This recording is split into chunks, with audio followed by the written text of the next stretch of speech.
Welcome to the Bandwich Tapes. I'm Brad Williams.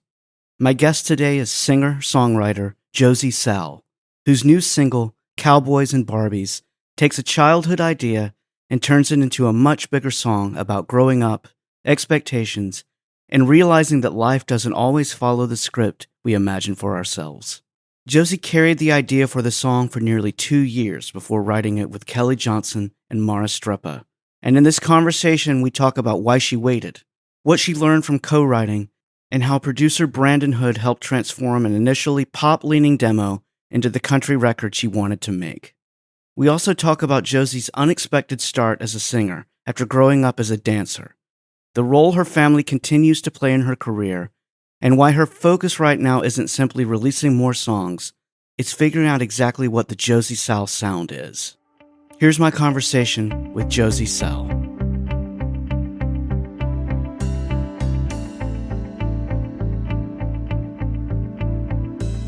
Ken don't come with a cowboy hat and boots. He was built to stay, built to grow some roots. Always stay by Barbie's side, fall in love, make her his wife, build a bedroom only for her shoes. When the time came to put them in the closet, had a dream man in mind, but I lost it. Cause when I saw those Wrangler jeans, seemed like he was built for me. Till he up and rode away for Austin, and I couldn't stop him. Growing up is fine and now, loving like a pink dream house. Can't write the script, can't direct the scene. I'm moving on from make-believe. Not everything is meant to be like high heels and dirt road dreams. Are you and me? We're cowboys and Barbies. Josie, it's a pleasure to welcome you to the podcast. How are you today? I'm good. Thank you for having me. Yeah, absolutely. I've been listening to your single, Cowboys and Barbies. Fantastic. Love the production on it. Love the songwriting. Love the singing. It's just the total package. It's a great song. So congratulations for that. Thank you so much. Thank you. Yeah. It's probably one of my favorite songs I've ever written. So I'm super excited. Yeah, I would. If I wrote it, I would probably feel the same way. It's a great song. I can't wait to talk about it. There's something I want to kind of establish at the beginning of this conversation because I think it will possibly affect the rest of what we're talking about, and that I think people are going to naturally talk about your age when they start talking about you. And I don't want to spend the whole time doing that because I don't want it to feel like some sort of you're like a novelty or something, that you're young and that you're also amazing at music. Do you get frustrated when the first adjective they use about you is young when they start talking about you? I actually don't. It's funny because a lot of people apologize for it. They're like, I'm so sorry. I don't mean to call you young, but I don't even mind. It doesn't bother me. Yeah, that's cool. Oh, I'm happy to hear that. I'm interested in it personally because I started singing and working in music when I was really young, and I just remember I didn't want to feel like like a dog and pony show or something when I was singing when I was young. So I wanted to be sensitive to that. So I'm happy that you're confident in that and that you're like, no, I'm good. I embrace it. So that's good. How did the song Cowboys and Barbies begin? What was the idea that kind of sparked that for you? Yeah, so I had this idea for 2 years and I just sat on it for a while. And I kept saying, this is just such a kind of different idea that I need to wait. And then after 2 years, I was like, okay, I think I should probably write this song now. And I wanted a song that I was really proud of, that I wanted to put everything behind. And I was like, let me just write it. And if it doesn't go planned, then that's okay. But if it does, great. It went as I hoped it would. But it's really just about growing up and how I wanted everything to be like Ken and Barbie. And then I was like, whoa, so that's not really how any of this works. It's like, you can't, my favorite line is, you can't write the script because you really can't. You could try, but half the time it doesn't work out. So it's just about me Yeah, realizing what the real world is like. yeah, no, I appreciate that, and I love listening to it from the viewpoint of when I was younger and like played with toys and all that. But now that I'm older and I'm married and have kids and all of that stuff, the lyrical content takes on a whole new meaning when you look at it from those two perspectives. So I really appreciate how mature that is, and how, yeah, you can look at it two different ways. Did you write this? Did you have co-writers on this? Did you write this with anyone else? I did. I wrote this with Kelly Johnson and Mara Streppa. Oh, nice. What did they hear in the song, and kind of what did they bring to the table from their point of view when you guys were writing it together? Yeah, I love them. They get my personality so well. I think that the three of us together is probably my favorite little trio for whenever I'm writing. So I knew it was a perfect song. It was also really hard to find someone who I was like, okay, who am I going to write Cowboys and Barbies with? Like, what is it going to be like if I write it with this writer or this one? So it was perfect just because Mara, they both have different, obviously, point of views because they're older than me and they've lived a lot more life experience than I have. So I think it was just the extra mature opinions was really, really helpful. And obviously they're girls, so they understood everything I was trying to say. No, that's great. What do you, being that you have spent time already co-writing with other songwriters, what have you learned from them through this process, but also what have you learned about yourself through this process? Yeah, I think a big thing I've learned is 90% of the songs you write, 99% of the songs you write are going to be practice. I've written a ton of songs where I'm like, oh, nope, that one might never be listened to ever again. But I think I just realized that I've kind of always been like a writer in some little sort. I find so many notebooks from when I was in like first grade, and I would sit there and write random things like down, and I was like, that wasn't even bad. Come on, nobody noticed. But Yeah, I definitely turned to writing for everything, so that's great. And I like to ask this a lot of songwriters when I talk with them. Do you have a kind of a workflow, a schedule? Do you like to write every day, or do you just wait until the inspiration comes to you? I'd say a little bit of both. I don't try to write every day, but I have at least an idea every day. Most of the time I have more. And I just jot them down. Sometimes I get choruses in my head. Sometimes I just get a little hook or something. So it's kind of different, but I get ideas mainly every day. Yeah, no, that's wonderful. And then you went in the studio with Brandon Hood, right? Brandon produced this track. Like I said, it just sounds great. Your vocal is just it's really good. Thank you. When you took it into the studio, what did the demo sound like versus kind of how the finished track turned out? Yes, so the demo was really pop, and I'm not really a pop girl. I heard it for the first time and I was like, I have an idea, but this is not what I want. I showed my dad the demo for the first time. I remember we were in the car and he goes, Josie, you wrote a pop song. And I was like, no, I didn't. I was like, no.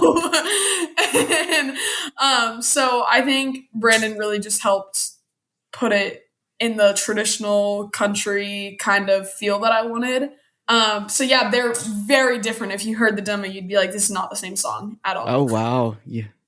Yeah, what I like about it is that, I mean, it's a great country song, right? But it kind of sits in multiple lanes, I think, which I really like. It has a singer-songwriter vibe to it. It has a little bit of a pop vibe to it. It has a really kind of modern, yet timeless drum sound to it, which I like. There's a lot around it that it's you guys captured so much around it that I think complements the content, the lyrical content of the song. So yeah, I really like that. What would you say Brandon's vision of it that he he kind of brought to it sonically that you really attached to when you guys were recording it? I think honestly, all like obviously finding a producer is something that's really hard. So Brandon, he really just kind of, I feel like, was trying to pay the most attention to what Josie sounds like, which I love. So I think my favorite part though in the song is in the bridge. If you listen really closely, there's like a little toy box kind of sounding fairy tale thing.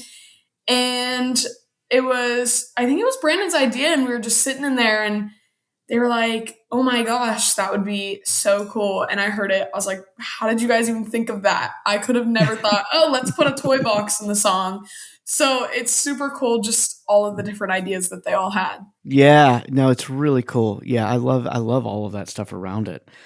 And I'm a big fan of I'm just a big fan of the way you sing. You know, you have a powerful voice, but you seem to have a lot of control over it, Thank you. especially, you know, and forgive me, I'm going to say for your age, but it takes a lot of singers, double your age to get to a place where I feel like they have a lot of control over it. Is it how old were you when you started singing, and like what has kind of been your path as a singer? Yeah, I was 10 when I started singing. I was never a singer. I was a dancer my whole life. That's what me and my sister both wanted to do. And I'm also the youngest of four, so I was always entertaining. Any little spotlight I could have, I was like, "Hi, I'm here," in case anybody didn't realize.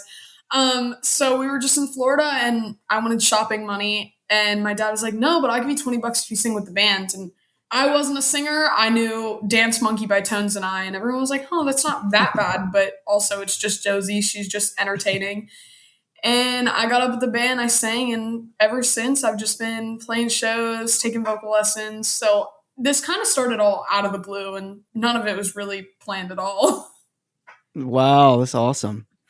It's funny you say that it kind of makes a little bit of sense to me. You said you started out as a dancer, because so much about singing is knowing how to sit right in the groove with the drums and everything. Do you think that gave you a little bit of an advantage, kind of a head start of knowing where in the beat everything should feel as a vocalist?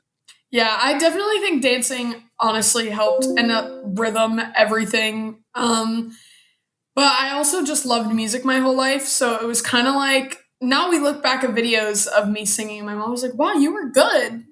But everyone used to just say, "Oh, that's just Josie." I get so many texts every time something happens, or every time I put out a song by all my brother's friends. They're like, "We always knew you would be doing something. We just didn't know what." So That's awesome. Now that you've kind of gotten into the music business a little bit, you're writing songs, you're recording songs, you're making videos, you're doing all of this kind of stuff.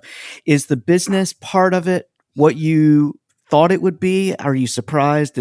Is it less of a big deal, or is it more of a big deal? How is it navigating that part of all of this? I think it's a lot. Honestly, I thought it was going to be this big, crazy business where everyone's out to get you, but honestly, it's not. I was like, okay, Yeah. there's a lot more good people than they think. So I honestly looked at it like, as much as I could be like, okay, we had to be very cautious, but, and it also helps because my parents never leave my side, and they're always with me. They're always doing the best for me. So I don't know. I thought it'd be a lot scarier and crazier than it is, Yeah. but Well, and what you've probably seen already is that although Nashville is just completely full of the greatest musicians on planet Earth, it's also a very big, small town, and it's amazing how everyone seems to be connected to each other and everyone knows everyone. So it feels a lot smaller of a community than a lot of people on the outside may realize. yes, it definitely does. That's always one thing I say is everybody knows everybody in Nashville. And I honestly love that. I think it's really cool. Yeah. As you're talking about this, I was, as I was saying, I was singing early on, and you're talking about your parents, and some of my favorite memories as a child doing music is getting to share a lot of those memories with my parents, them being their support and all of that. And I imagine you're probably seeing that because they're getting to see you in a different light, but you're also getting to see them in this kind of new way as your support system through all of this. How has that? How has it been navigating some of that with the family dynamic of you doing this music thing? Yeah, I definitely got lucky with my family. I mean, my siblings, they love it. They come to every show they can. They're all, two of them are out of college, and my sister's still in college. So every time I'm around, they bring all their friends to the show. And my parents, I mean, they've always been the type of parents that are like, oh, you have a small little dream of lacrosse. Like, we'll take you to everything that there is, every little camp, everything. And so my parents have kind of always been that way. So me and my siblings definitely got really lucky that they're the type of parents that would go chase any dream we wanted. I remember my brother, he loved shoes. They would take him to New York to do all the shoe things. So Cool. it's just really cool that we have parents that are like down to do any dream that we that we have. And they always tell us, they're like, but whenever you're ready to stop, like we could stop it all. Which obviously I'm like, no, what's next? What's next? But so I think my family support, definitely, I wouldn't be where I am now without any of them and all my siblings promoting me, even if That's they're amazing. like, this is gonna cost you $20. Like, it's okay. I'm an only child, and my wife is also an only child. We have two kids, and it's been really eye-opening for us to experience the sibling dynamic with our children. And it's so cool to hear you talk about how supportive your siblings are with you about this, because you know brothers and sisters, they don't get along all the time, but at the end of the day, they are each other's biggest support system. So that makes me really happy to hear that they are that way with you. Yeah, I've realized I'm really close with my siblings, all three of them, and it's so crazy 'cause sometimes I'll go and hang out with my friends' families. I'm like, me and my siblings still have slumber parties, and they're in their 20s. All of them are in their 20s, and we'd still all have slumber parties together. And like, I mean, it was a little different when I was a little bit younger because they were like, that's just the little sister who always wants to be around. But now they actually hang out with me, and they tell me things. They're like, you can't tell mom. I'm like, yes, I finally made it into the sibling circle. Yeah, my kids are 10 years apart. So my son is 25 and my daughter's 15. And yeah, it's funny how as she's getting older, like it almost feels like the gap but in their age has gotten smaller and smaller because they act more like friends than they do siblings. I'm sure it's the same way with you. And that's what we do. My brother flew to Florida a couple days ago, and I was like, no, I wanted to go to the fair with him. I mean, I was stuck with my parents. It's okay, but I was wishing my siblings were here. We're definitely very close, and my sister's been texting me all morning. She's doing all her sorority stuff at college, and so I'm getting updated by all of them. Oh, that's awesome. That's awesome. So as we're recording this, yeah, the single is dropping August 21st, right? So it's just a few Yes, days August away. 21st. I'm excited. I'm Are super you have excited. butterflies about it? Are you excited? Are you a little nervous about releasing it to the world? I'm excited. I have a music video coming out the 28th as well. So I'm super excited. I also am this is my favorite song, so I want it to go far. So I would probably say the only little thing that I'm a little nervous about it is if it's slow it at first. It's slow and I'm like, oh, but we'll try our best. I know there's going to be a billion TikToks of me because I've been like, okay, everybody's going to hear this song. I got to make sure of it. Yeah, I believe, and I'm not just saying this to you. I believe in this song. I do think that it's going to connect with a lot of people, and I think, and what I love about it is it's going to connect with people of a very wide range of ages, which I think is going to be a good thing. Thank A lot of you. people are going to find a way to connect to it. So I'm really happy about that. What is what is on the horizon after this? After this comes out, what do you have going on in the next few months or so? Yeah, I'm just trying to write as much music as I can, put out as much music as I can, play shows everywhere is what we're trying to do right now. But I think my biggest goal is just releasing music and writing more and getting the best sound and what really the sound of Josie Sal is. Because I think we have it down, but I just want to make sure that it's perfect and that we have a good team around us. So those are my biggest goals right now. Yeah, that's awesome. No, that's fantastic. Well, Josie, I've had so much fun hanging out with you. I love the new song. It releases August 21st. Cowboys and Barbies, music video to follow, more music to come. I'm so happy for you. I'm so happy that you're following this dream of yours, and I just wish you all the best. Thank you so much, and thank you for having me. If you enjoyed this conversation, please follow or subscribe to the Bandwich Tapes wherever you listen, and consider leaving a rating or review. Thanks for listening, and I'll see you next time.